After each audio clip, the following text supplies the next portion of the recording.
we find here the equation of the right circular cone. But before finding the equation, let us remember once again that what is right circular cone.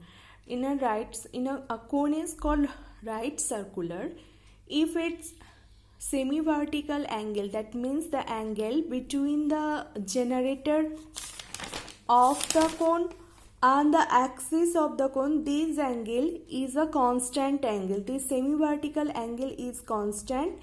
Then the cone is called right circular. That means if the generator makes a constant angle with the axis of the cone, then the cone is called right circular. Now we find the equation of the right circular cone if its vertex is at origin, and also if its vertex is a general point at alpha, beta, gamma. Now we find out the equation of the right circular cone whose vertex is at the origin. We assume let L M N be the direction ratios of the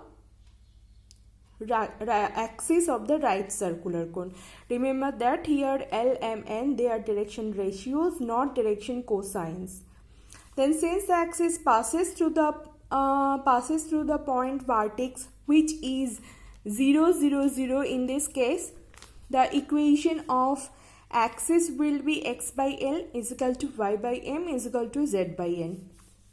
And let theta be the semi-vertical angle. Again we assume let ABC be the direction ratios of a generator of the cone.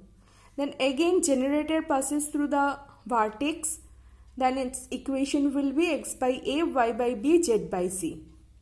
Now theta is a semi-vertical angle, that means theta is that fixed angle between the generator and the axis of the cone. So cos of theta is, here we have that formula AL plus BM plus CN, square root of this into square root of this. Since LMN are direction ratios here, not cosines, so this is not equals to 1. Remember that this is not equals to 1.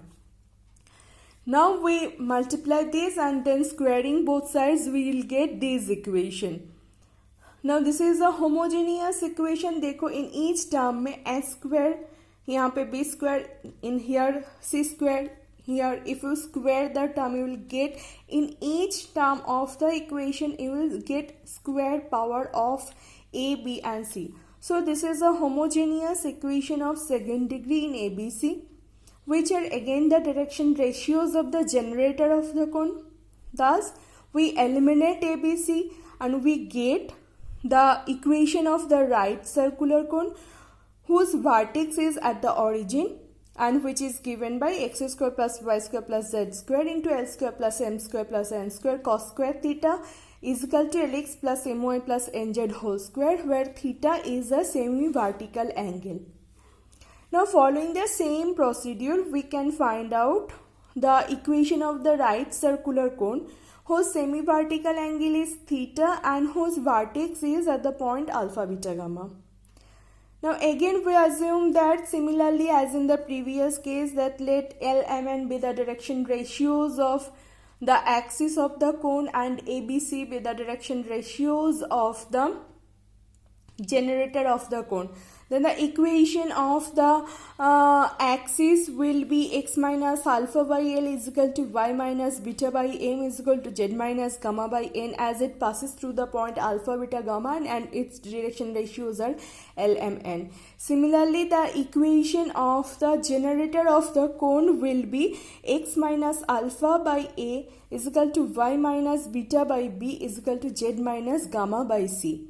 Now again by definition we following this rule we will get cos theta is equal to AL plus BM plus CN square root of this into square root of this. Now again eliminating L, M and N we will get, eliminating A, B and C we will get the equation of the right circular cone whose vertex is at the point alpha, beta, gamma.